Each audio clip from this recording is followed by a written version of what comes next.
Ameno. Mungu atubariki. Salimia kwa voisin ndani ya jina la Yesu. Mwambie voisin magharibi mwema. Neema ya wa milele itubariki. Tukunaendelea na maandamano yetu paka pale Mungu wa kuluma atatuambia tushimame. Ni ya muhimu zaidi ushikie kile beko nasema, njo kitakupermettre kuomba. Nitarudia kidogo.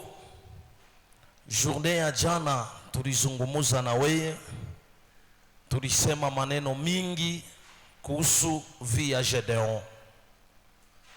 Il y a quelques 2 points ou 3 points tuliessayer kuépingler sur comment tu peux renverser l'autel de ta famille.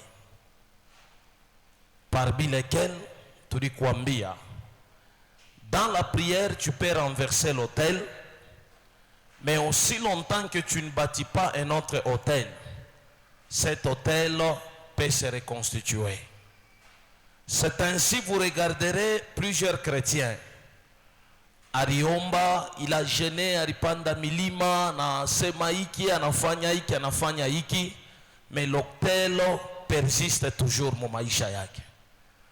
Alors, d'où, jana tukukwe na temps ma question, uta réunir renseignement ya jana, avec le quelques points takupatia leo, ushikupende kwenda mbari sana, mais juu ni kupermettre ushikie.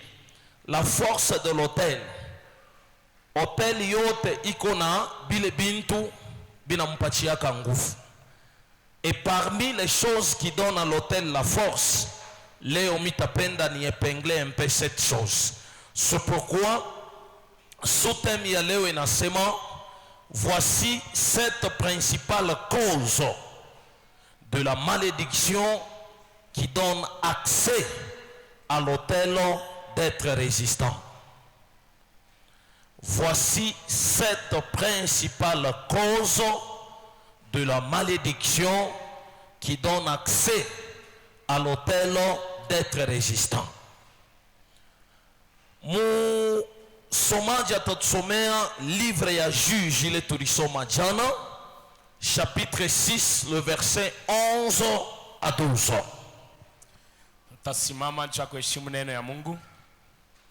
Nous lisons le livre des Juges, chapitre 6, 11e et 12e verset, dans le nom de Jésus. Amen. Puis vint l'ange de l'Éternel, et il s'assit sous les térébintes d'Ophra, qui appartenait à Joas, de la famille d'Abiézer. Gédéon, son fils, battait du froment au pressoir pour le mettre à l'abri des Madians. L'ange de l'Éternel lui apparut et lui dit, l'Éternel est avec toi, voyant héros. Amen. Amen. Mungu atubariki.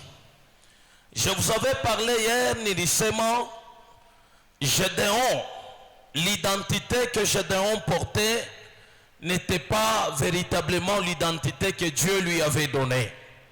C'est ainsi plusieurs familles aujourd'hui, beko na identité aina ile Mungu alimupatia, mais identité yabo banakuwa nayo ni identité ile dunia na bizazi binatupatia. C'est ainsi napenda kukusaidia kidogo. La bénédiction de Dieu font partie, ou les bénédictions de Dieu font partie de la foi et de la vie chrétienne. Hakuna mukristo wala muaminifu ula tani expliquer leo ananyambia no, mi Mungu alinimaka baraka. Parce que tukisome Bible de Genèse à Apocalypse, en tant que kizazi ki Abraham, mubaraka ya Abraham na wo kwamo, mubaraka ya Abraham na fulani ye kwamo, mubaraka ya Abraham ule wote anaitwa mtoto wa Abraham eko na part muile baraka. La deuxième des choses, quand tunaingia mu profondeur, selon le livre ambapo maandiko matakatifu inasema, le souhait de Dieu ni chetu prospérer. Na kama tuna prospérer à tous égards, c'est-à-dire que malako ya Mungu ilitulaka bénédiction. C'est ainsi les bénédictions font aussi partie de la culture du royaume de Dieu. Kama mukristo leo anasema Mungu nipatie baraka, mukulturi ya Mungu, c'est-à-dire mulivre ya Mungu, baraka ya Cedric ikwam, baraka ya Jean-Rich ikwam, baraka ya Pierre ikwam, baraka ya André ikwamo. Mais malheureusement, kama tunaingia mu parcours ya dunia, on ne sent pas la bénédiction. Quelle est la cause? Les gens aiment la bénédiction, mais rarement considèrent les conséquences du péché. Bantu mingi leo beko natafuta baraka, mais ils oublient, en d'autres termes, ils négligent les conséquences du péché. Kama leo tukunashinda kuingia mubaraka, ni a cause ya zambi, a cause ya ile njia tuliamprente, a cause ya mwenendo wetu, a cause ya parcours yetu. Et si nous entrons en profondeur, la Bible nous dit que le salaire du péché c'est la mort. Et puisqu'il y a la mort, bikongu faut monter à jouir na bénédiction, parce que lui-même alisha kufa. Mais à ta jouir na bénédiction j'ai. Alors remarquez dans ta vie, ni kinini kinampeshe baraka yako kufika? Peut-être ni zambi. Leo nitakupa vitu 7. Mon parcours ya Gédéon alikuwa na biote. Gédéon avait la parole de Dieu, Gédéon avait l'écoute de Dieu, Gédéon alimushikia Mungu. Ce qui faisait l'échec dans le parcours de la vie, il y a Gédéon, ilikuwa ni hôtel ya famille. Mais cet hôtel résiste. Aujourd'hui, je vais parler de 7 choses. Ikuna résisté kumaisha yako à cause ya bintu saba.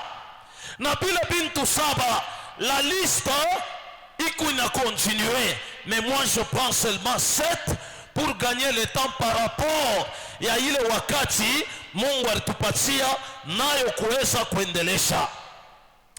Il est aussi dit que la malédiction sans cause n'a point de fait. Mais pourquoi aujourd'hui, même si nous prions, peut-être Nikunalana Moya, selon moi je dis, c'est une malédiction sans cause.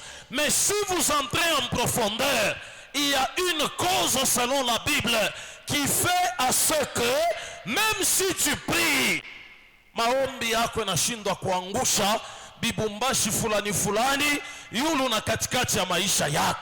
Na wakati unekala, wakati unaanza kujiswali, Mungu wa buluma, ni nini yakiendeke pa maisha yangu? Njo kule dans la prière, quand on demandait la faveur de Dieu, Mungu anaanza kutupatia ibi bintu 7. C'est ainsi nitaanza na étape ya kwanza. Nous allons voir 7 principales causes de malédiction qui poussent votre hôtel à être beaucoup plus résistant. Na faute ya kwanza, lisons Jérémie chapitre 17, le verset 5 à 6. Nous lisons le livre de Jérémie chapitre 17, 5 à 6 dans le nom de Jésus. Amen. Ainsi parle l'Éternel.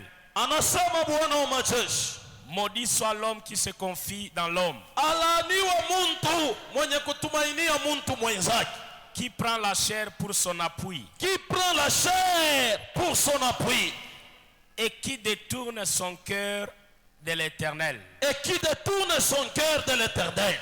Il est comme un misérable dans le désert. Il est comme un misérable dans le désert.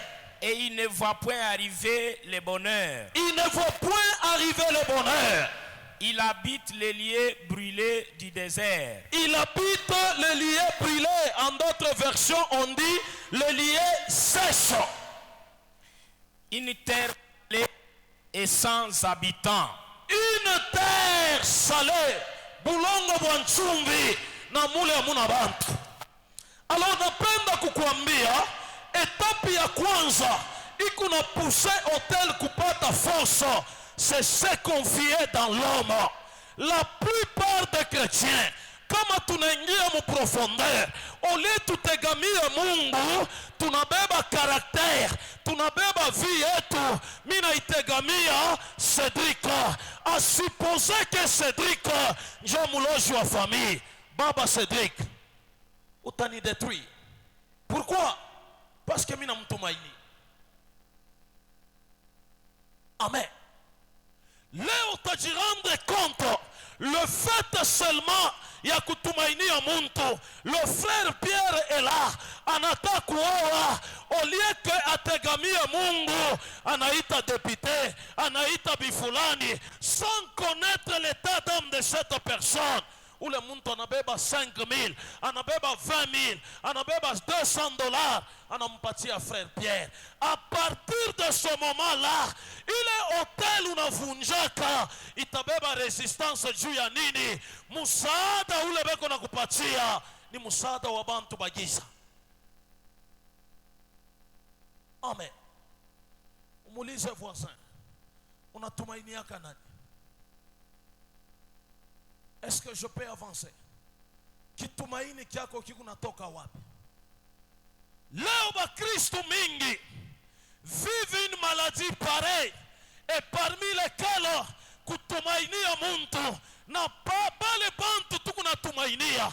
Si tu essaies d'entrer en profondeur, c'est parmi bale bantu beko na kuria na hotel ya maisha ya. Amen. Siku moja niko mkolwezi, Mungu ananituma kumeri. À l'époque, mulikuwa mama mère Chimenjinga. Nikenda kule kumeri, Mungu ananiambia wendo kamombe. Mimi naenda kumombea. Dieu m'a parlé d'elle en long et en large. Mimi natoka kumeri, tunaenda naye kwake. Mimi naenda kuombea nyumba yake. À la fin ya kazi nilifanya, anatosha envelope ananipatia. Dieu me dit ceci: ne mange pas cet argent. Permettez, je sais que Mungu banduku, ne mange pas cet argent. Mon ambition ilikuwa ni ya kuuliza, pourquoi Dieu me dit de ne pas manger cet argent? Nikaanza kuingia mu introspection. Le Seigneur m'avait répondu ceci: ile makuta ukikuria itashusha hatua yako ya kiroho. La plupart des chrétiens leo tunekala tunatafuta Mungu atusaidie. C'est vrai que Mungu anapitiaka mubantu, mais Mungu anatuambia maudit soit l'homme qui se confie en l'homme. Uko natumainia nani? Au lieu de mettre ta foi et ton espérance en Jésus, mais leo uko natumainia bantu. C'est ce qui fait que la plupart des chrétiens maisha yendeke, kaja yendeke, bintu abiendeke, juu ya nini? L'hôtel de la famille ikuna émettre mabintu yenye kuachana. Parmi les gens qui vont te suicider, les gens qui vont te trahir, bengine ni bakaribu nawe. Mais hotel inaangalia nani tutatumika naye. Fulani anaweka kitumaini mwa fulani, hotel inautilize ule fulani, uleke maisha yako ifunguliwe, maisha yanakuwa bloqué. Amen. Est-ce que je peux avancer? Je peux avancer? Babo nisome kwa Exode 25. Nous lisons le livre d'Exode 25 dans le nom de Jésus.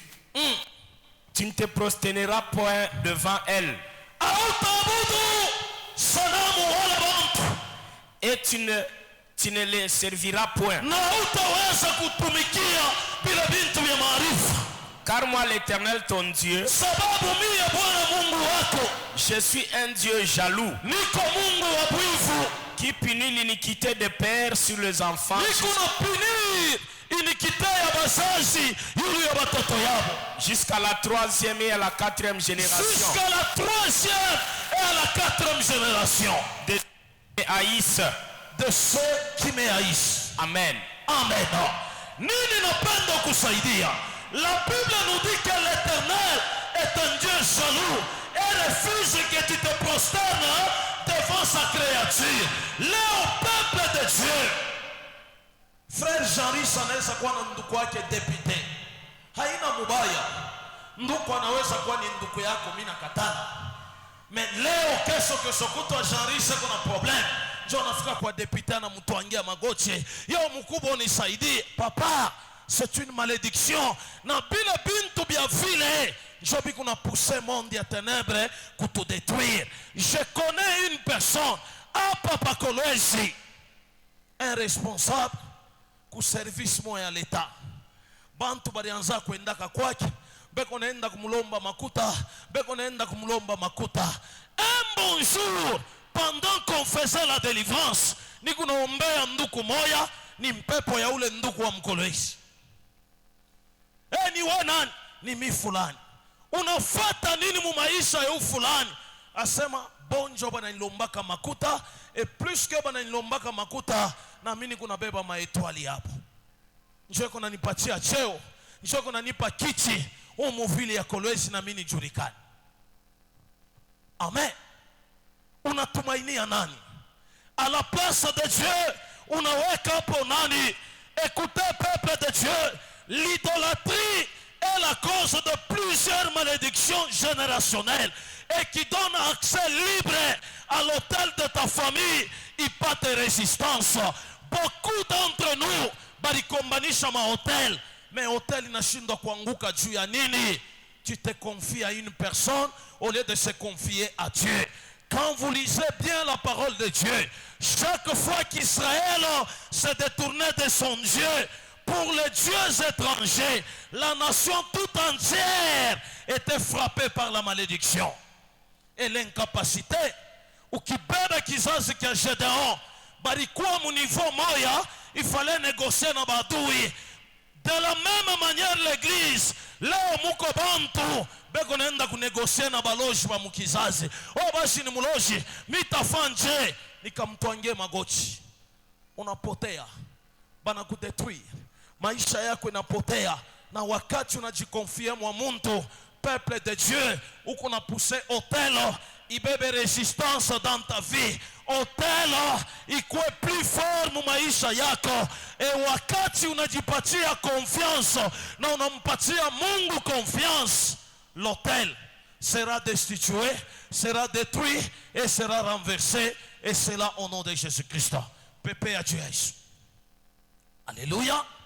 Ukisome mu 1 Samuel, Saoul a fait confiance aux hommes, ceci lui a valu la perte de son trône.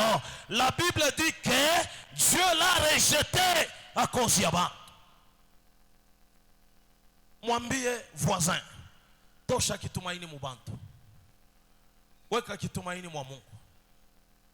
Jana nilifanya kazi mkanisa, niliombea bantu, na parmi bale bantu ndiombea, leo lendi bade bana signer contrat mu entreprise yenye kwa chani.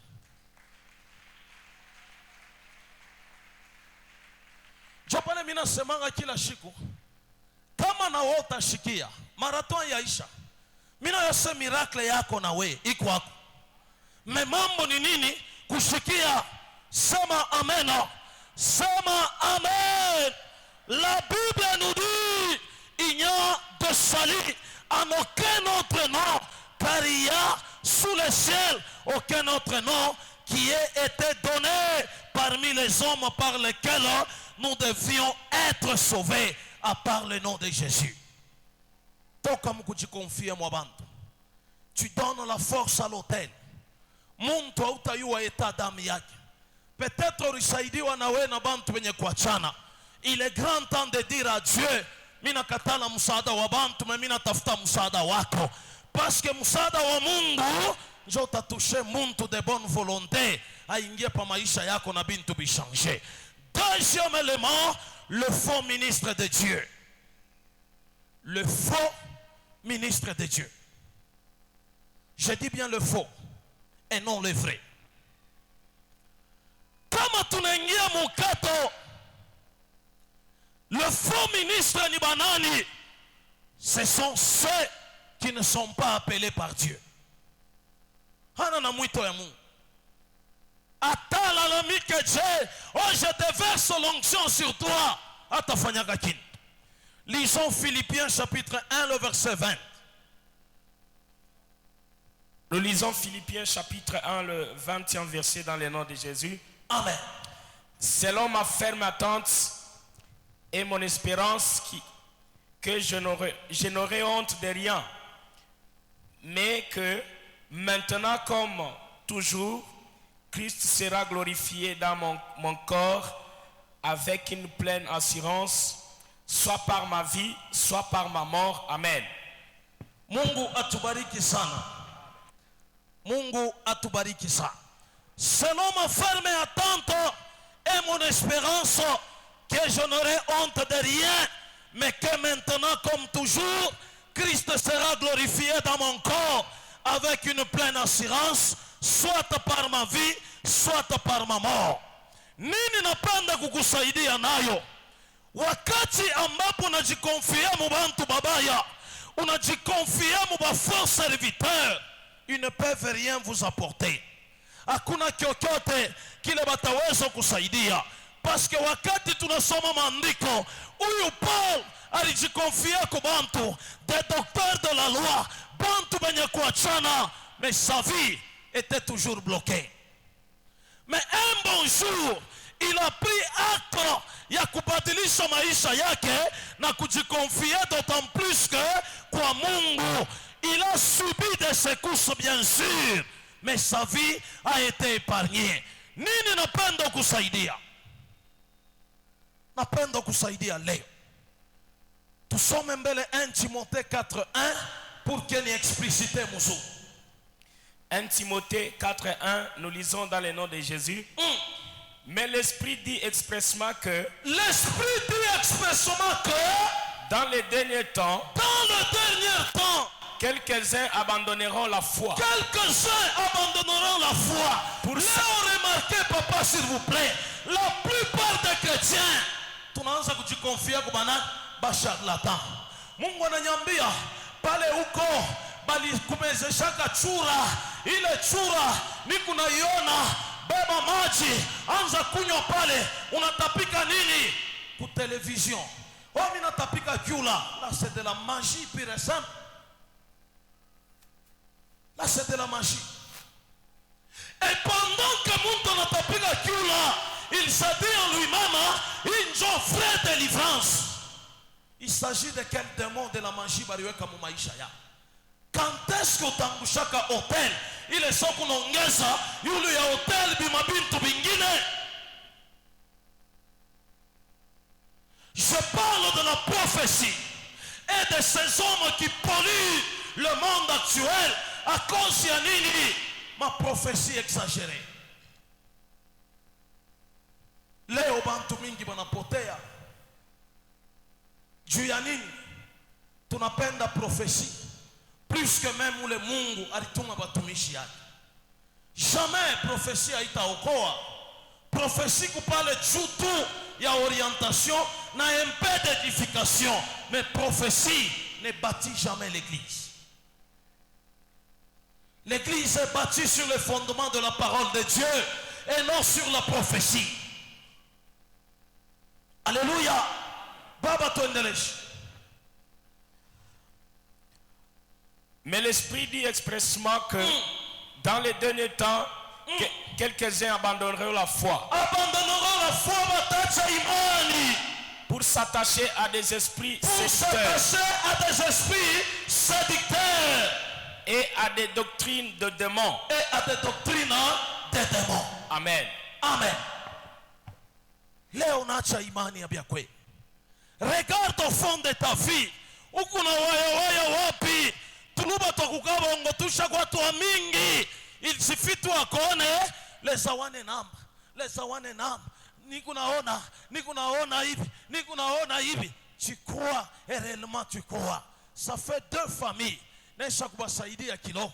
Alikuwa quelque part, banamwambia nono, juu ya deliverance yako, ya nyumba baloshi bashanze kuingia mu nyumba, beba nchumvi weke pa mamilango yote. Là c'est ma rituel satanique.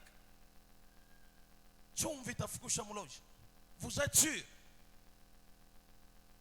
Oh, beba mai ya chumvi uipompe, hein? Wapi mbiblia bananjika bintu bya vile?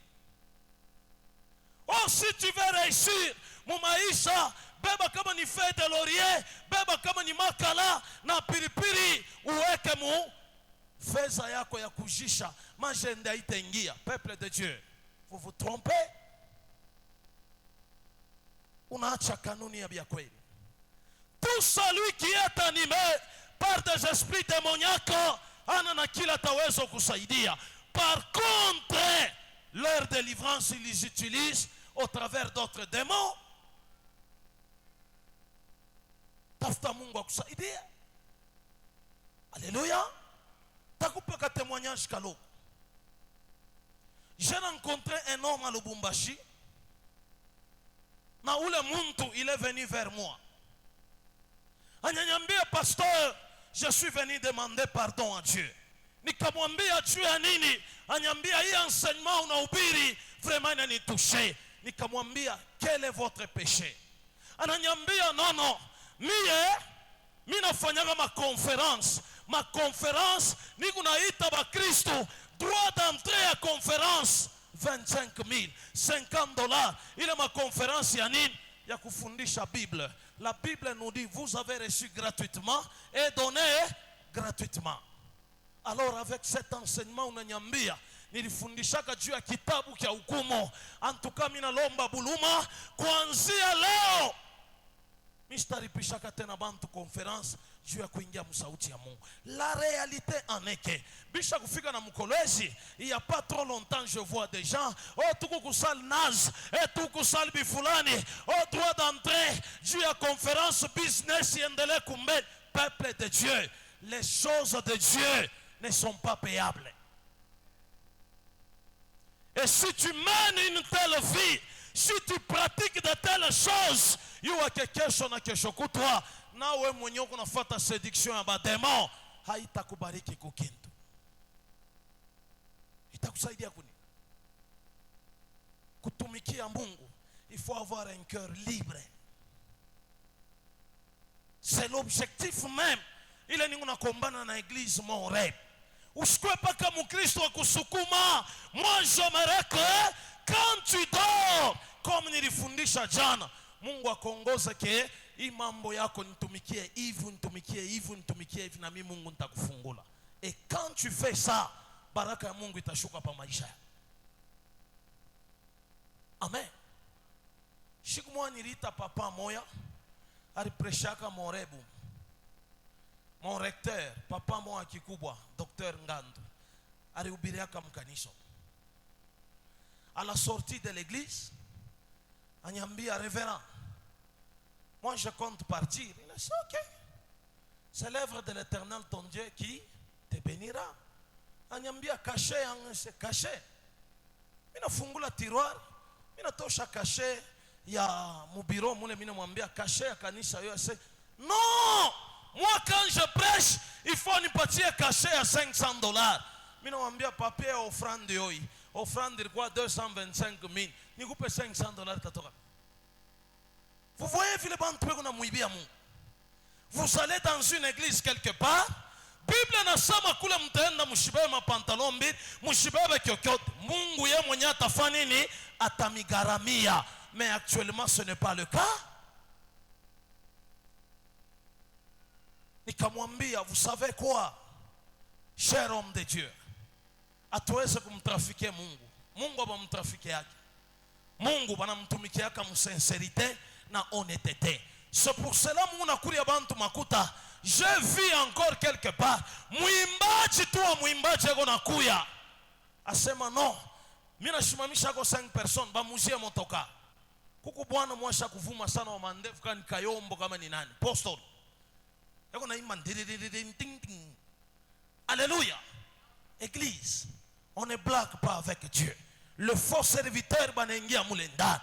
Et pendant qu'il se repentait, je lui ai dit, Mungu akusaidie.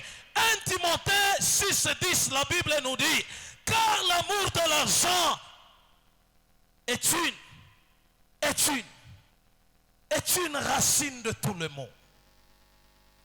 Et quelques-uns, en étant possédés, se sont égarés loin de la foi et se sont joués eux-mêmes dans bien de tourments. Wakati unekala mu un certain moment, unekala mu hatua mwabi fulani, maisha yako ni kuria bantu makuta mjina ya Mungu.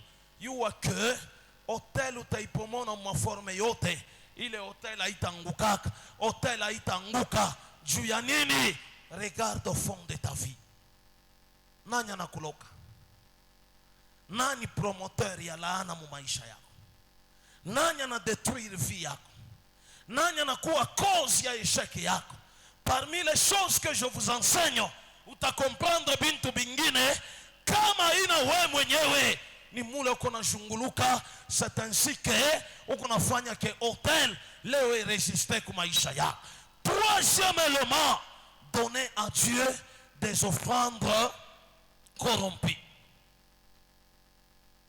Donner à Dieu des offrandes corrompues.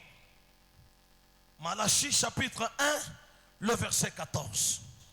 Nous lisons Malachie chapitre 1, le 14e verset dans le nom de Jésus. Amen.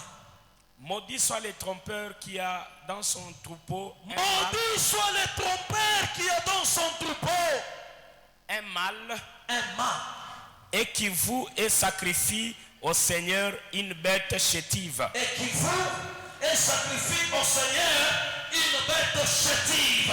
Car je suis un grand roi. Je suis un grand roi, Dit l'Éternel des armées. dit l'Éternel des armées. Et mon nom est redoutable parmi les Et nations. mon nom est redoutable parmi les nations. Papa Pierre, on a compris qu'on n'est pas verset. Mina comprendre kusema tunapasha kwanza kukontrole bile tunamtolea Mungu. Kalite na quantité iko ya mafaa sana, inaweza kutubariki. Kama tunaifanya mubaya inaweza kutulana. Mungu akubariki sana. Amen. Munayua pourquoi mu makanisa ma 500 na ma 1000 francs ishaki? Muntu atatoka musite eko na 10,000 francs baba Jean-Ris. Anapanda bus. Site na hapa ni ngapi transport? 1000 francs. Banamurudishia 9,000. 5,000 ya kubambana na ma 500, 4,000. Il est à l'église. Banduku saya kumtolea Mungu inenea. Shikia ni kurevele mti secret. Dans la vie normale, muntu mwenye kujene anafanya dim ya mafungo, Mungu atamurestore dans le cadre spirituel. Muntu mwenye kutoa sana, Mungu anambarikiaka baraka ya mwili. Muntu mwenye kufyakia mukanisa, Mungu atambariki baraka ya ile kazi ya mikono iko nafanya. Maintenant, bari mpatia 10,000. Anachange, anaingia mkanisa, saa ya kutoa mu 10,000, anatoa 500. Ça ne mérite pas à Dieu. Ça ne mérite pas. Anza kuangalia bintu bya dunia. Bila unekalako una dépenser inutilement une journée. Muntu wa kozi ya barafiki anaweza kuuza mpombe ya 200, ya 300, ya 400 dollars. Mais à cause ya souffle de vie ile kona pokea, unaangalia mu makuta yako kabieka mwaka kupasuka, njo unaenda kwa Mungu na mtowea. La Bible nous dit alaniwa ule muntu ndani ya kondoo yake eko na kondoo dume, me anaenda kubeba kondoo wa kilema anampatia Mungu. Kisha apres kutoa, écoutez ce que nous disons, Mungu nibariki na mi financièrement parlant, hotel ya pauvreté itanguka kashukani. Haitanguka. Sikia nikwambia, il y a plusieurs choses dans la vie, il est où comprendrait. Je dis bien plusieurs choses dans la vie, il est où comprendrait. Un bon jour, minanda mouville, pa magasin moya, papa indien, Mimi nakuta bwana mwa kilema eko pale, michi yake ashakuweka chini. Anyambia papa unisaidie, mimi namwambia unichunge. Mimi naingia magazin, mimi nauza bile nilikuwa nabyo mafaa, mimi nauza, mimi naangalia makuta mnabakia 15,000. Mimi natoka magazin, mimi natosha 15,000, 10,000. Mimi nampatia ule bwana. Anaangalia na sasa, papa unaombaka? Mimi nasema ndio. Ase Mungu akubariki. Baba Bodon. Mimi natoka muville. Tukuna mama mmotoka, nikuna kuya mimi naingia pa station moya niuze carburant. Muntu mwana toka mu station anaria, bonjour pasteur. Mimi nasema bonjour, vous venez pour le carburant? C'est non, je prends en charge. Ananyuzia 40 litres ya carburant. 75,000 fois 2, 150,000. Mimi natoka pale, mimi nakuwa pa kanisa. Mimi nakuwa kukuta papa Jeremy eko na fankaji. Pa kuseni toke nifike pa fondation, mimi nakutana na muntu moya.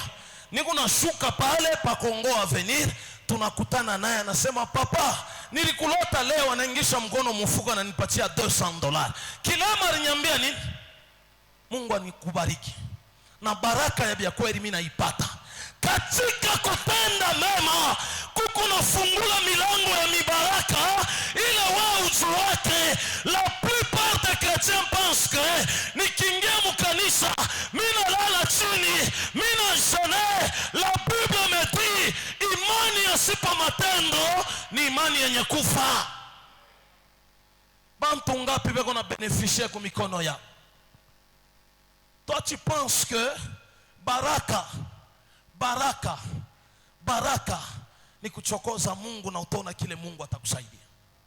Alléluia.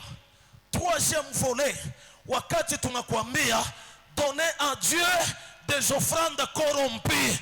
Mungu ana rafiki yetu anasema bien parce que je suis un grand roi. Or kama ni ya roi tukunaita pomona mahotel, la qualité des offrandes compte aussi. Mukilo kuna tafuta Mungu akutendee. Alléluia. Ndumba Marie Madeleine. Mitafundisha après. Peut-être en 3e semaine.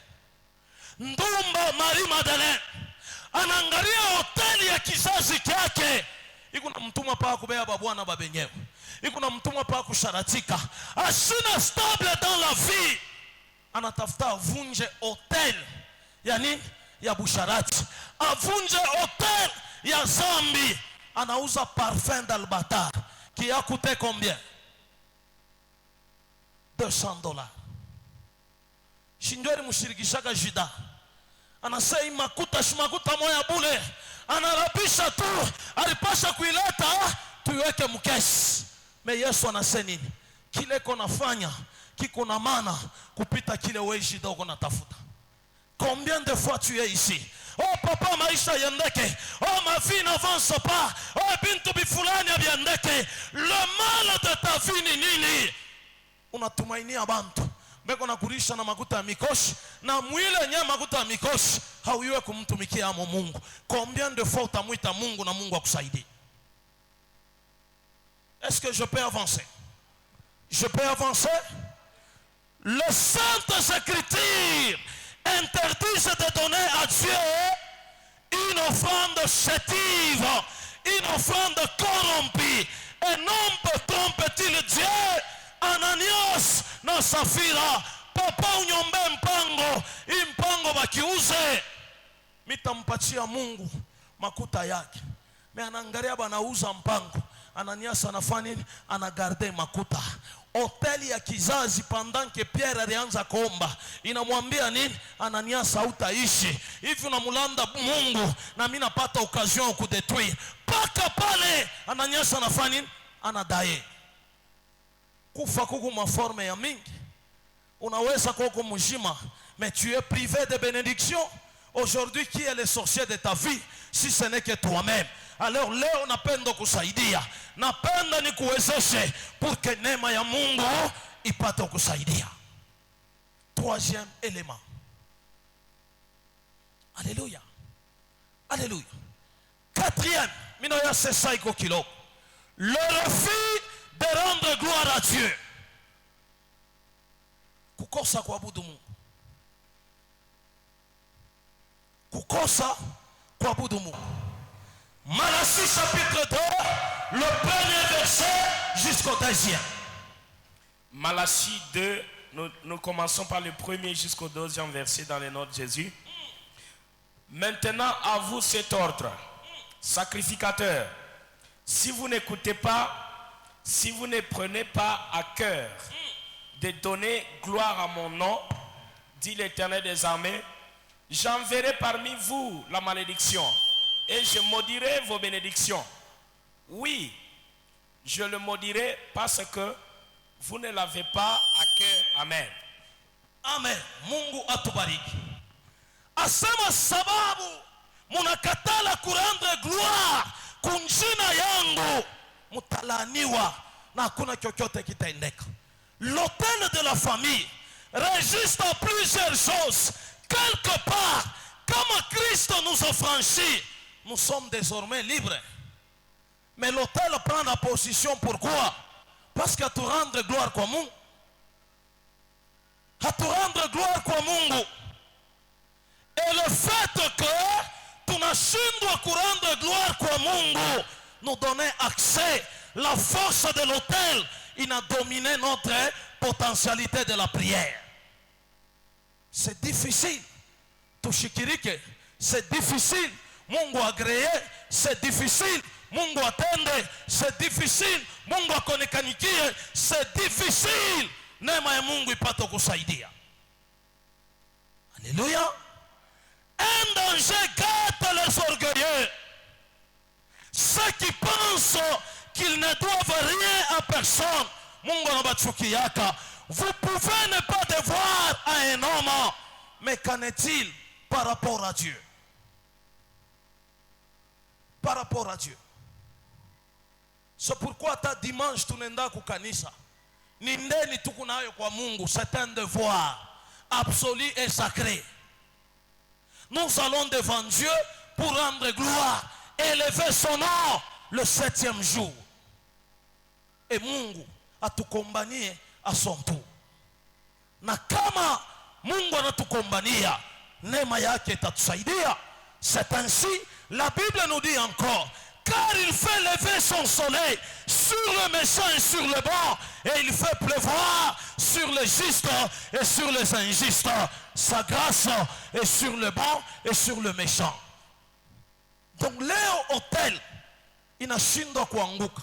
Peut-être ta prière est faible, gloire yako kunaipeleka kubantu, kubintu bya dunia, au lieu de rendre gloire kwa Mungu wa maishara, Mungu wa miujiza, Mungu wa neema. Remarquez une chose, muntu juu apate kazi kukasese, kukamoa, anenda anapeleka $300, anapeleka $400 ya kukata nao milomo. Meshiko atarudia kukanisa kushukuru Mungu alimpatia kazi bya bule, anabeba $10, anaika mu envelope, mimi namshukuru Mungu. Mungu beba ile kazi yako, haina na security, haina na security. Alors ujiulize, nani anakuloka? Oh, hoteli ya pauvreté anguka, hoteli ya saliba anguka, hoteli ya bifulani anguka. Peuple de Dieu, Mungu ndio anatujua kupita na shebenye vile tunajijua. C'est Dieu qui connaît. Wewe unaweza kujijua, mais hakuna mtu mkanisa atanyambia bwingi bwa nywele yake. Mais Dieu connaît nywele yako. Nywele yako ni yua. Alors remarquez dans ta vie, ile orgueil ingine haitatusaidia kukintu. Et voilà le 5e élément, ile mimi napenda kusaidia naye, le refus de payer la dîme de Dieu pousse l'autel à résister. Surtout, j'insiste, surtout l'autel de pauvreté. Surtout l'autel de pauvreté. Malachie chapitre 3, le verset 8 à 10. Malachie 3, 8 à 10, nous lisons dans les noms de Jésus. Un homme trompe-t-il Dieu? Car vous me trompez. Muntu anaweza kumulanga Mungu. sababu ninyi munanidanganya. Et vous dites, en quoi t'avons-nous trompé? Na munasema tunakudanganya kunini? Dans les dîmes et dans les offrandes. Dans les dîmes et dans les offrandes. Vous êtes frappés par la malédiction. Papa, nous sommes frappés par quoi? Par la malédiction. Et vous me trompez la nation tout entière. Vous me trompez la nation tout entière. Apportez à la maison du trésor toutes les dîmes. Apportez à la maison du Seigneur ou du trésor toutes les dîmes. Toutes les dîmes. Afin qu'il y ait de la nourriture dans la maison. Afin qu'il y ait de la nourriture dans la maison. Mettez-moi de la sorte à l'épreuve. Mettez-moi de la sorte à l'épreuve. Dit l'Éternel des armées. Anasema Bwana wa majeshi. Et vous verrez si je n'ouvrirai pas pour vous les écluses des cieux. Na mtaona kama mimi sitafungula madirisha ya mbingu. Et si je ne répands pas sur vous la bénédiction en abondance. Amen. Amen. Papa, baraka natoka wapi? Baraka pale kunatoka mkulipa chekumi na sadaka. Na sadaka. Hakuna évangile ingine ya kupita hii. C'est pas moi qui a écrit la Bible.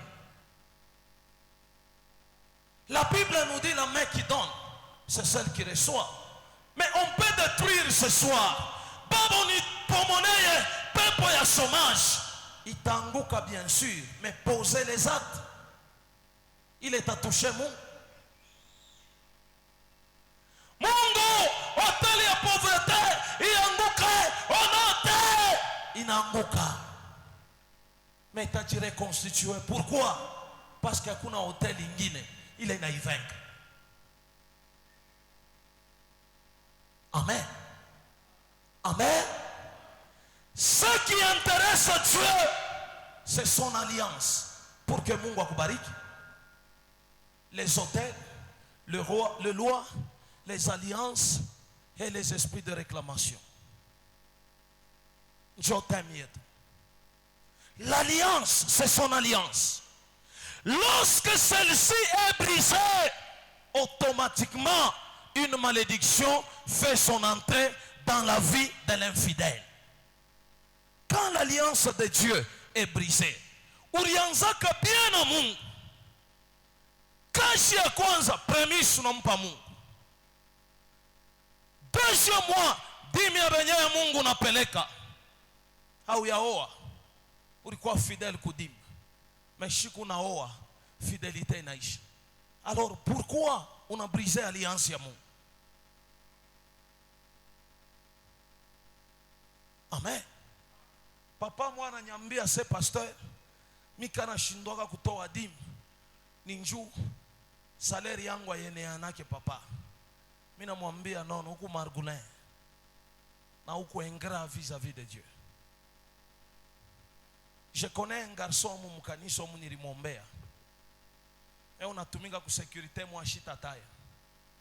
Salaire yake ni $120. Mais juzi hapa alikuja kwangu ni presenter Karina ya sasa nauza. Très fidèle mudim. $10 njo dim. $12 plutôt. Mais anauza Karina ya sasa. Na murizo nauza hii Karina jase papa tunafrapeaka na chinois. Mais asaba ya kubambaka tashi mwa se papa. Mungu wako shakona ni protéger. Mina se amen. Mwiji wa akili. Pepe ya jua Yesu. Mwiji wa akili. Haleluya. Hii ni masekre niko nakwambia. Sikwambia na wao kaibe pantalon ku magazin se nilimupa pasteur. Biblia nasema laaniwe mtu mwenye kutoa sadaka corrompu. Alléluia. Sema amen. Alors napenda kukusaidia. Lorsque celle-ci est brisée, automatiquement une malédiction fait son entrée dans la vie de l'infidèle. Plusieurs personnes s'égarent et tombent sous la malédiction qui donne aux démons de cribler leur vie, leur maison et leurs affaires. Sur l'autel, Hapana misemo ya Mungu. L'hôtel démoniaque, l'hôtel de la famille. Bilebi kwa po yulu ni ma démons. Et ces démons viennent. J'ai souvent entendu plusieurs croyants dire que les choses de la dîme se sont les passées. Mwagano jipya amuna chekumi, mwagano jipya amuna chochote, mwagano jipya amuna bitu bifulani. Oh, la dîme c'est la loi. Oh, Dieu n'a pas placé la dîme dans le Nouveau Testament. Peuple de Dieu, tu te trompes. Tu te trompes. Et plus que tu te trompes, tu ne peux pas comprendre la parole de Dieu. Lisons Matthieu chapitre 5, 17 à 18. Là, je pense que tu vas comprendre. Ataula takwambiaga sekutoa dim ni ba pasteur njobeko naiba leo nikusaidie. Matthieu 5, 17 à 18, nous lisons dans le nom de Jésus. Ne croyez pas que je sois venu pour abolir la loi ou le prophète. Papa rudidia. Ne croyez pas que je sois venu pour abolir la loi et les prophètes. Sikukuya kualabisha nini sheria wala bila Mungu alisema na manabii wake. Je suis venu non pas abolir, mais pour accomplir. Mais pour accomplir. Accomplir quoi? Shile misamo lisemeoga zamani. Shile misamo Mungu alisema na manabii. Shile misamo Mungu alisema na bachakuliwa bake. Car je vous le dis en vérité. Tant que le ciel et la terre ne passeront point. Tant que la terre et le ciel ne passera point, il ne disparaîtra pas de la loi, un seul iota, ou un seul trait de la lettre, jusqu'à ce que tout soit arrivé. Jusqu'à ce que nani aliandika shinjo agano jipya shinimisamo ya Yesu Kristo. Yesu alikuwa kushimisha dini?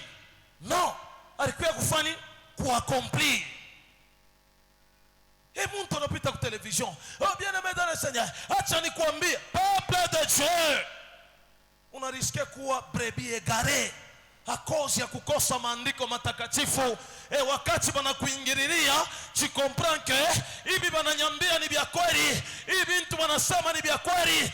Désormais à partir de leo sitafanya chochote. Mais l'hôtel de pauvreté continue à exister. Alléluia. Est-ce que je peux avancer? Je peux avancer? Mungu akubariki. Chekumi banepeleka kwa wapi? Kuba prophète mbalabala. Banase apporter les dîmes où? À la maison du trésor. Njole mina kuambiaka. Uko na prophète Jonathan nje. Papa dimi yangu yoi. Ila ina dimi. Haupeleke chekumi. Chekumi inapelekewa mkanisa. Dans la maison du trésor. Sauf il y a des exceptions. Ile Mungu anaweza kumuona Jean-Ris eko naomba mu 30e, Mungu anaangalia ke dimi yake haifikaki. Mungu anakupatia njina ya mtumisha se wende umpeleke. Utaipeleka juu ni sacrificateur. En fin de compte itaenda kuishia wapi? Dans la maison du trésor. Amen. Amen. Ce qu'ils disent qu'ils ne payent pas la dîme de Dieu parce qu'elle n'est plus d'actualité ou parce qu'ils ne sont plus sous la loi, qu'ils sachent qu'ils sont dans l'erreur. Le Seigneur Jésus-Christ réitère en disant, il ne disparaîtra pas de la loi un seul iota ou un seul trait de la lettre jusqu'à ce que tout soit arrivé. Payez la dîme démontre votre amour. Payer la dîme peut détruire l'hôtel. Il est qu'on a réclamé finance yako. Payer la dîme, il t'a déstabilisé les lois et les ordonnances établies dans la famille. Payer la dîme, il t'attache à la malédiction générationnelle dans tes mains. Payer la dîme, mikono yako itakuwa troué. Et ainsi de suite. Mungu atubariki. 5e élément. Tunaingia mu 6e. Parce que je dois terminer. 6e élément, le péché sexuel. Zambi ya usharati. muntu musharati hata angushaka monima ou bien hotel ya kizazi. Hautaweza. Hautaweza. Dada unasharatikia nini? Mishara na kunisaidia. Ça c'est faux. Ça c'est faux. Dada, pourquoi unafanya hiki kitu? Ni mumaungu yako. Si ni mumaungu ya. Merci. Le salaire du péché c'est la mort. Un bon jour utatafuta sauti ya Mungu na utaipata. Unaona vile mnakalaga Mungu natubenga. Mais kama unachinchika malari na kukakamata. Jo nakuwa papa. Papa, au sitakuya? Shitakuya. Shitakuya. Amen. Papa, unisomee que ce n'est pas un verset préparé. Romains 11.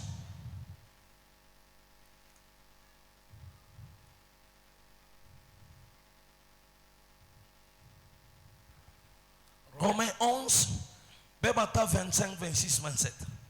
Merci. Lisons le livre des Romains 11. Nous commençons par le 25e et 26e verset. Car je ne veux pas, frère, que ce mystère, afin que vous ne vous regardiez point comme sages. Voilà. C'est qu'une partie d'Israël est tombée dans l'endurcissement. Jusqu'à ce que la totalité des païens soit entrée. Et ainsi tout Israël sera sauvé selon qu'il est écrit. Le libérateur viendra de Sion et il détournera de Jacob les impiétés. Et ce sera mon alliance avec eux lorsque j'ôterai leurs péchés. En ce qui concerne l'évangile, ils sont ennemis à cause de vous.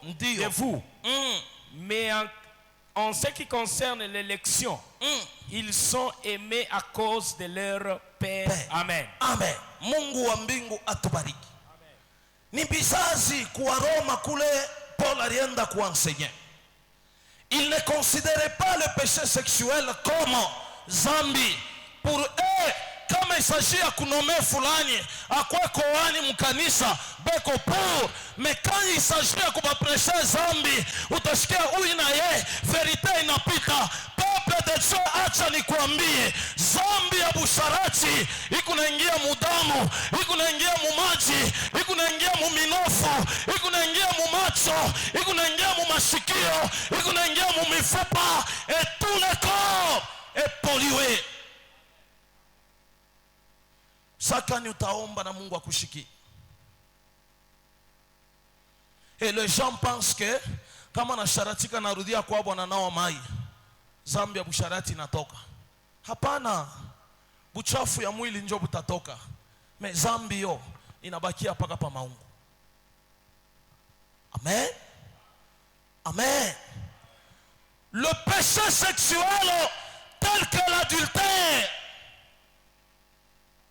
la fornication, l'homosexualité, le lesbianisme conduisent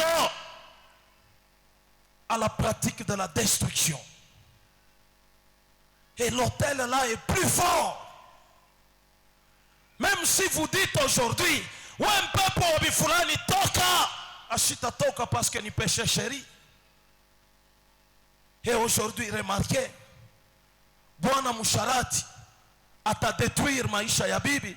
Et l'autel de la famille, chaque foyer, il a fondé famille, vile munazala batoto, il y a toujours l'autel du côté papa et l'autel du côté maman.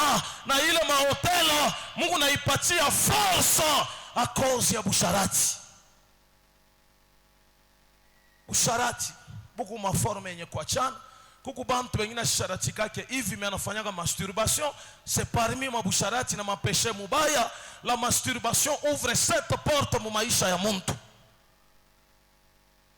parmi lesquelles cette porte risque de détruire une vie.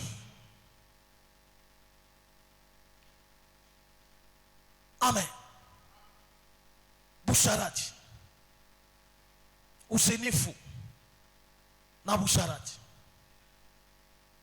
La fornication, en d'autres termes, je peux parler d'un garçon à Yaoua anafata une fille ya olewa, banafornike. Anafanya nini? Usharati. Mais hata kuambia haina zambi, hana bibi wa mtu. L'adultère maintenant, c'est un homme marié hivi huko, unaenda kufata mtoto wa benyewe wa nje, soit bibi wa benyewe. Là, huko adultérien. Pale unabeba 4 catégories de démons. Amen. Sema amen. Mungu atubariki tena. Sema amen. Judas, l'ancêtre de David, a commis une abomination sexuelle. Ce péché a influencé sa descendance. À cause ya zambi moya busharati bwa Judas, anasharatika na dada moya ndumba. Soi-disant ndumba. Mais alikuwa bibi wa mtoto yake. Kizazi kyote kishima kinafani kinapakariwa buchafu. Hoteli ya kizazi na resiste, et les choses au lieu d'avancer bintu binakuwa bloqué. Leo mukristo ni wewe na mie, funga kama barieri ingine, haina plaisanterie, haina sifa, haina kavumo, kuanjika mpapie nombre banamuke ulitoka nabo, haina plaisir, mais par contre ni malédiction kwa maisha yako. Leo tu as besoin de détruire l'hôtel, utaivunja je? Utaipomona je? Voilà, Dieu m'a fait grâce. Nikunaisha na dernier élément, 7e élément, la désobéissance caractérisée envers le parent. La désobéissance caractérisée envers le parent. 4e commandement inasema, heshimu baba yako na mama yako ili siku yako hapa pa dunia ipate kuwa mingi. L'hôtel, pale pa hotel, peko ili makomandement baneyua. Siku moja mimi nitakuwa kufundisha le 10 commandements de Lucifer. Le 10 commandements de Lucifer. Il est monde occulte inatumikaka nayo. Et tu verras que c'est très capital mu maisha yako ya kuyua usi bintu bingine. La désobéissance caractérisée envers le parent. Papa nitafutie ko Proverbe 20:20.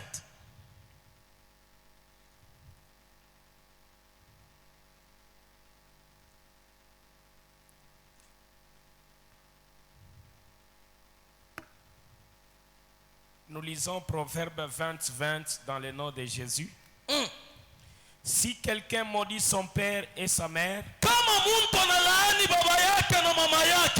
sa lampe s'éteindra au milieu des ténèbres. Mwangaza yako inajimika mkatikati ya giza. Baba rigeni unashiki. Unabamba tu baba yako mama yako na frappe unamchambula. Automatiquement ile lumière inapasha kukuéclairer wewe muténèbres. Inajimika. Ce sont des lois, il a tout que tout a considéré, mais par moment, c'est ce qui détruisent la plupart d'entre nous. Amen. Amen. Sa lampe s'éteindra au milieu des ténèbres. Certains enfants prennent leurs parents pour des simples personnes, mais dans la vie de vos parents, bariweka amo laana na baraka. Ndio maana unashikiaka mkanisa kama tunatafuta kuingia mprocessus ya kukufungula, tunakuambiaka rudia kubazazi. Ulishakufanyaka miaka ngapi au yafanyaka vizuri, rudia kubazazi. Wendo kabalombe buluma. Après kubalomba buluma, mama unyurumie kondibebaka mimba mimi natoka kunyumba, mama na kusamee, unarudia kukanisa, batumishi wanakubebea bujito na unaona kendo inakuwa stable. Combien d'entre nous ont eu cette occasion de le faire? L'hôtel de famille tanguka je. Mimi natafuta kuleta un exemple. Mama yako njo muloji wa famille, representante wa hotel ya kizazi. Unalamuka un bonjour, mtumisha na kutabira na kuambia mama yako ni muloji. Unarudia kwenu unabamba mama, unafrappe. You aso unabeba 2 malédictions ila itatoka kwa maisha yako. Parce que la Bible me dit, usiweke mkono yako yule ya mama yako, wala usizarau mama yako. Pendant que unamupika, bushiku yata voyager nenda ku monde spirituel, anaria sema Kalombo m'a frappé. A partir ya ile hoteli yana chungaka, maisha yako inajampire davantage. Église, nous vous avons toujours enseigné, même si unavumbula ke mama yako eko muloji, umwepuke, mushikokotane naye kumisemo. Na shetu kuna baloji mukizazi. Jamais de ma vie misha endaka kwa muloji wa mkizazi kiangu bina mwambia we buloji bwako bunapanda atua. Malgré que je suis pasteur, tubebe ma limite na mipaka, kila muntu napafashi yake. Kama mimi niliitwa mtumishi niko antibaloji bien sûr, mais mkanisa Yesu anasema nini? Shikukuya juu ya bazuri, ndikuya juu ya banani babaya, bapate kutubu, baintegre image ya royaume des cieux. Alors remarquez, aujourd'hui kuna vunja hotel Shikatale, kuna pomona bile biote Shikatale. Comment est ton attitude? Que Dieu vous bénisse. Alléluia.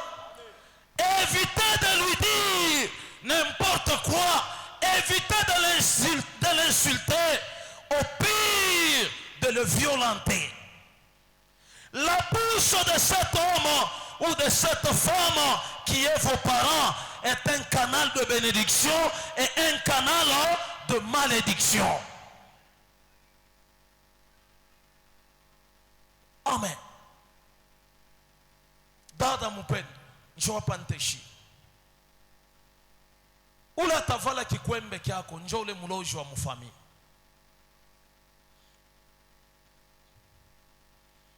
Jamais de ta vie hautabebaka kikwembe kyako kile banaleta mari ya mama, unaenda kwa mama pasteur unamupatia. À moins d'un commun accord avec tes parents.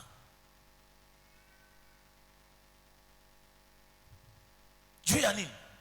Urikala 9 mois muntumbo, kile kikwembe njoo kumuripa.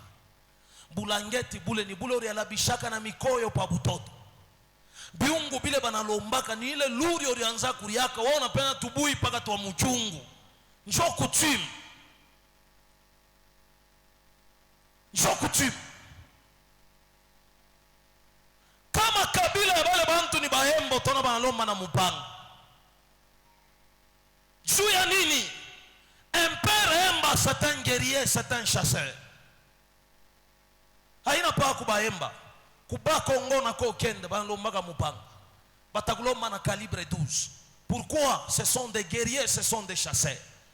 Donc la dot ici chez nous en Afrique, télévision n'a jamais existé mudot. Malata ile munalombaka n'a jamais existé mudot. Chez tulifunda sociologie africaine, mita kwambia dot ya culture aba africain. Bile biote unyuze kamera. Ya nini? iPhone mumari. Unite mini kusambie. iPhone haiweze kuexiste mumari. Culture ya wapi? Ata hibi anya hibi muna créé hapa sasa. Leta des super, ça n'a jamais existé mumari. Ni bougie, boasheba africain na rombaya.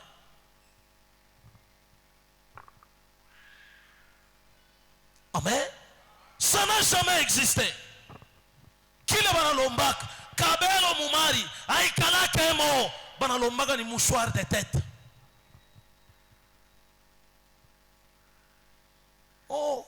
Kabelo ya 16 pouces. Kama uyaivala unataka kuivalia mtoto wa benyo. Amen. Kilato, costume. Ile banaita pantalon, chemise, cravate, tututu, baba. Kisha bataleta na mbuji wake huyu moya ya kusena oesha. Pale mena bantu batenda ule mbuji banamuwaka juu ya kuria na famille. Le linge sale se lave en famille. Njo maana ya mbuji.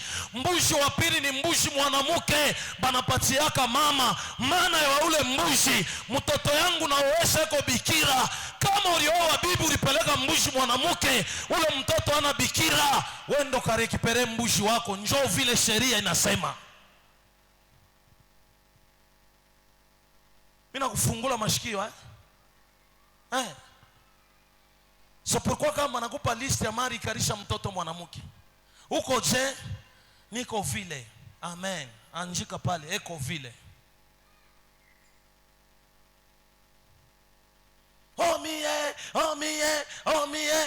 Uniletee mubiro umwambie papa, angalia mari banaanjika, banalomba na Range Rover. Ya wapi?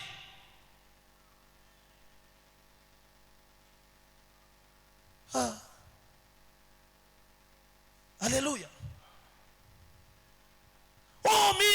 Mumari yangu kumwisho kula nanjika na machine à laver. Pa place ya nkinga ndio banalombaka ma machine. Nkinga bilikuwa bya zamani, n'est-ce pas? Pa fashi ya nkinga ile barianzo kubeba kubutoto beko napanda nawe milima mukwenda kutumika, njo banaweza kulomba machine a coudre, banalomba machine électrique, banalomba machine bifulani 1.1 pa fashi ya nkinga. We unalomba mko yako $200, unayabe ya rilata leo. Machache wanapokea kubariki mjina la Yesu Kristo. Amen. Alléluia.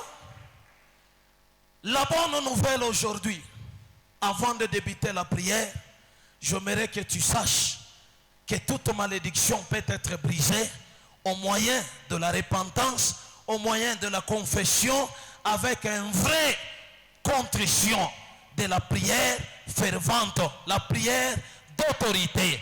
Et la deuxième des choses, l'expiation par le sang de Jésus-Christ. La troisième des choses, baptiser l'autel pour renverser l'ancien autel. Machacho napokea ikubariki tena. 3 questions kama micro iko, tu gagner temps, tuingie maombi.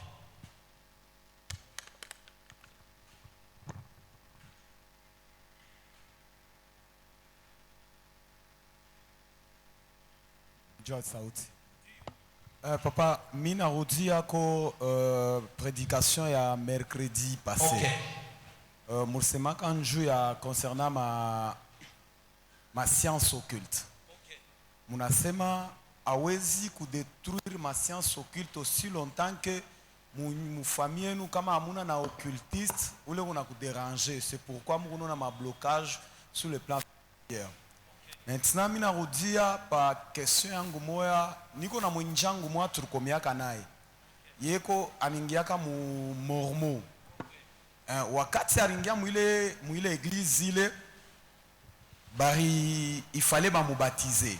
OK. Ari voyager tellement sana. Arinda kwa Amérique, après anarudia, je crois kama ni ku Nigeria kule bana babatizaka.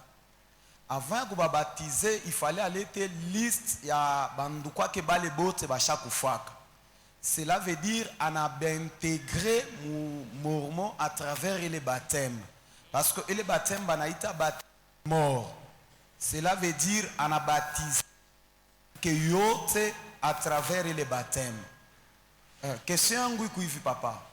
Sa zingine mu mabizazi mutuku na tutuko atujue mumoja na mumoja parce que kukusa par exemple mie mukolwezi mishikalake ni na oncle ni na tante ni na mama leki muntu fulani shikalake naye mi kupaka vile na famille yangu na kanisa.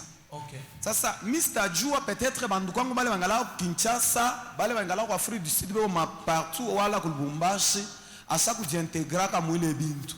Sasa kama mimi nafia kuomba par rapport ya ile siri ule rafiki yangu alinipachiaka.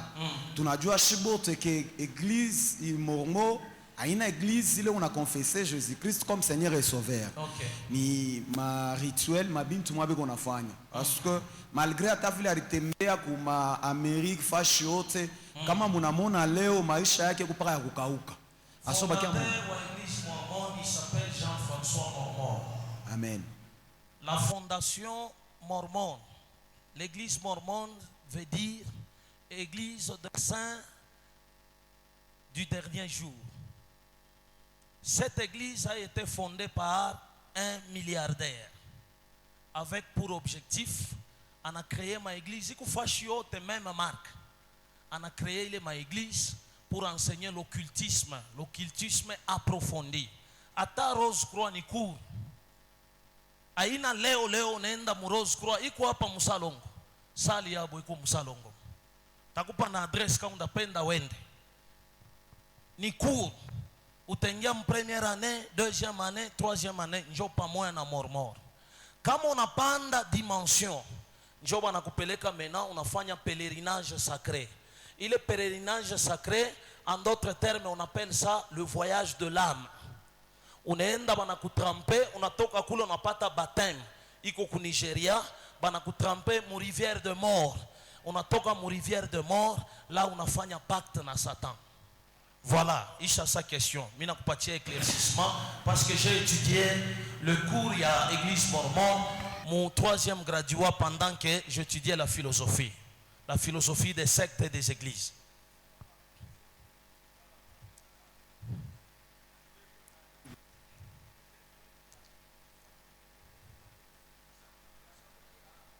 OK.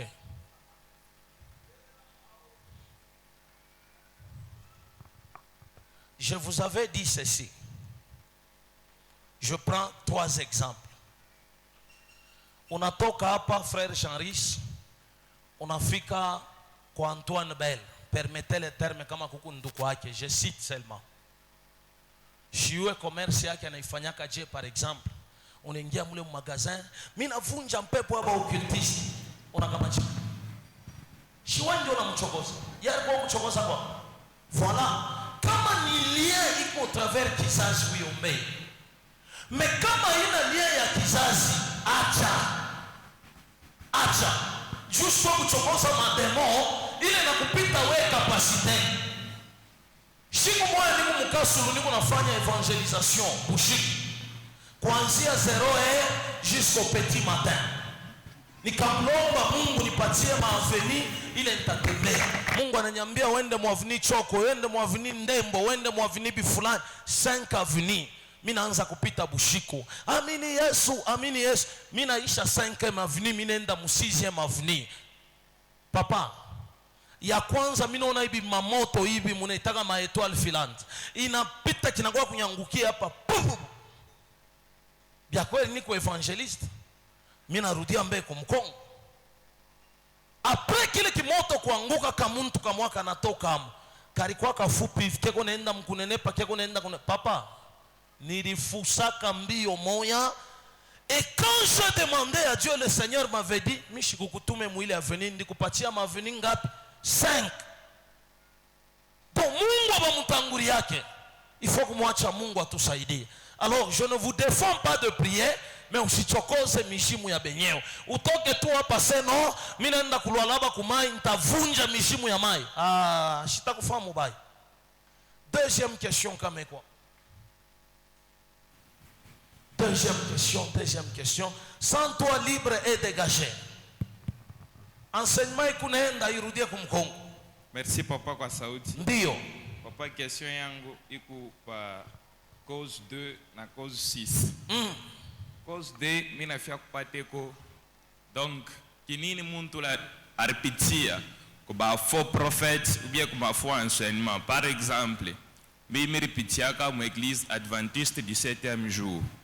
Mir pataka na baptême mule bari pataka na bitabu parmi kitabu kimoja mir leta pa ya crime du Vatican. OK.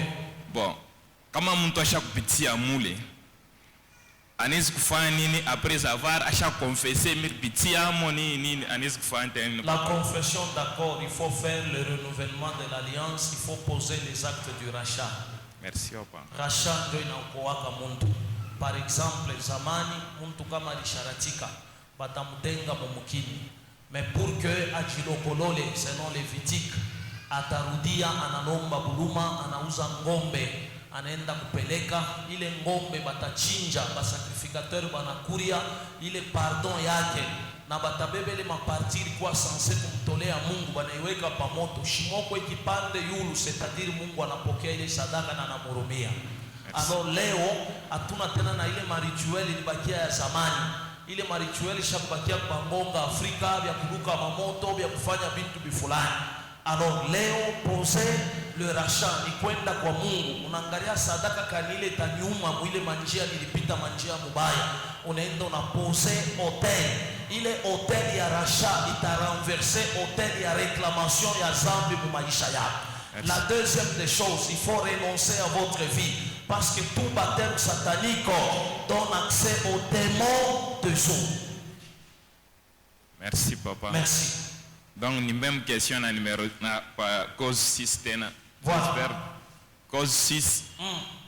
Muntu anajiretrouver sur base ya péché sexuel. Bon, mi on a semelé sur cas ya adultère. OK. Muntu ana commettre il est acte. Ana di repentir. Mais anaweza kufanya tena paka rachat parce que péché ningia mudamu. Merci papa. Il faut rachat. Troisième personne.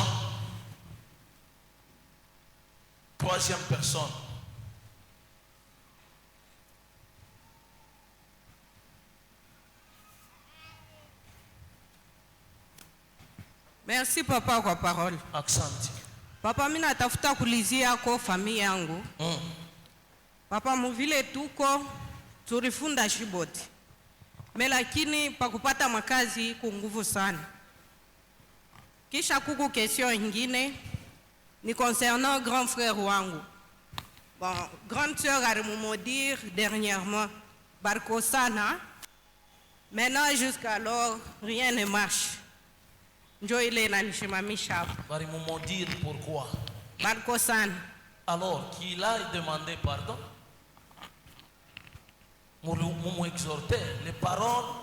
Peut-être la personne qui l'a maudit n'a pas cette autorité de maudire sa vie, mais les démons de l'air, les esprits de l'air peuvent saisir les misemo, il a détruire. Muku mama moi ndiombea dernièrement ndokwa ki alimumondir. Muku amo ndokwa ki alimumondir, alimwambia kama shiako ikiaka mikono kama shikuseme yake kwa amo. Merci. Malari kingari naendelea. Ya nguvu vile ulikuwa nashiki. Voilà, alikuwa na Yesu l'emprise de la malédiction. On a fait le travail, le pouvoir de la malédiction inatoka. La maladie qui est là, michone sani maladie munene. Moi je sais que c'est une maladie normale. La deuxième des choses, na yeko na uliza, c'est tout à fait normal. Eko na sema vile kona shtuka bushiku. Ndio vile kona fanya bushiku. Na dada yake. Dada yake. Bote bade. Shana sema, mewe mnya ushiki. Asebenye bya mafashu useme mimi niko nashtuka bushiku. Umulize mbe mtoto wako kuna shtuka nini? Unashtuka nini? Na dada yake eko Remalia eko anaisha lala. Merci. Kaburiana mbe mtoto.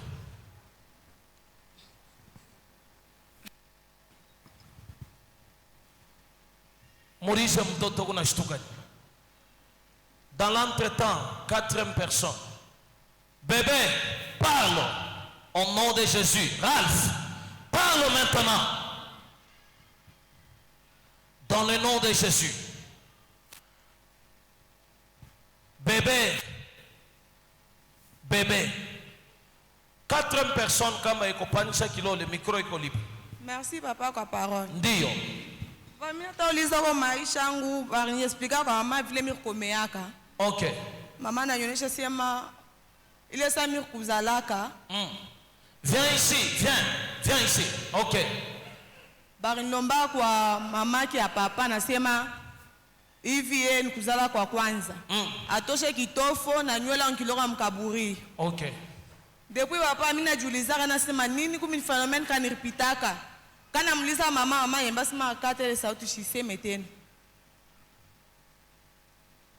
Mama yake ya baba yako iko mjima. Eko mjima papa. Eko wapi? Eko ngambo ya nani ya Musonoi. Unaenda kaka?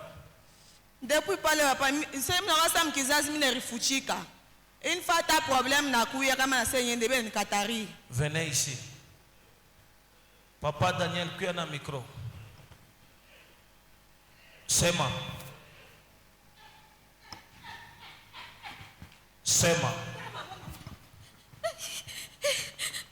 Problem ya maisha nasema tulifunda masomo meatupatake kaji. Ule eko pakaji ni mwamba na bibi yake.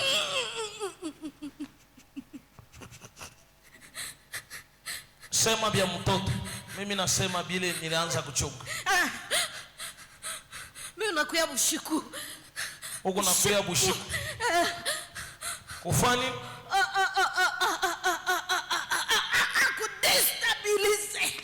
Kudestabiliser. L'hôtel de l'instabilité. Bile tutabiona après. Mais tukumbele mon hôtel principal. On a déstabilisé le sommeil. La vie en général. Oui. Le repos. Tout ne marche pas. Tout ne marche pas. Et y compris son mari, pendant que je suis en train de parler, je vois des problèmes d'étirement entre lui et les Chinois. Ah oui. Et pourtant, au travers de la prière, il a été promis, il y a une promotion qui est sur la table. Malheureusement que le document n'est pas encore signé. Je dis vrai ou faux? C'est ça. C'est ça. Alors, quand moi je peux voir plus que toi, alors je te dirai de sortir, tu ne feras rien. Sors. Sors. Au nom de Jésus. Sortez. Au nom de Jésus. C'est fini. Maman, umwite nkambo. Umwite nkambo, mwambie nkambo. Maisha yangu hayendeki. Kichwa changu kikuna nijunguluka. Et en plus tu es rempli de colère chaque fois. Rudisha maisha yangu. Nywele njo conscience, njo kichwa.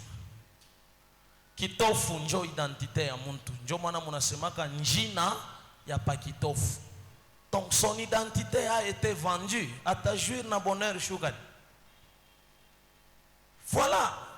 Quand on vous dit prions, on n'a pas le temps de prier. Tafute Mungu, on n'a pas le temps de prier. Kambo, rudishi. Kama munkana unamfanya hivi, kedito na baba yake qui est ton fils. Donc là c'est plus pire. Sortez. Dis-moi, bile bintu bigwabi. Dis-moi, bile bintu bigwabi. Dans son palais, que tout s'écrie. Niko nakonea unapata kazi. Mais ile kazi itakuwa na salaire kiloko. Usihuzunike, anjia mbele pa ile kazi ya salaire kiloko.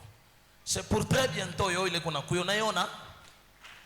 C'est pour très bientôt. Kambo, nywele na kitofu biko wapi? Papa Baudouin, est-ce que ta femme est ici? J'ai besoin d'aide. Avec vos 2 enfants, venez ici. Famille Baudouin. Nywele na kitofu biko wapi?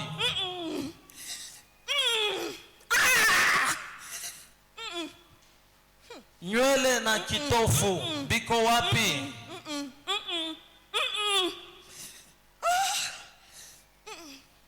Nywele na kitofu biko wapi?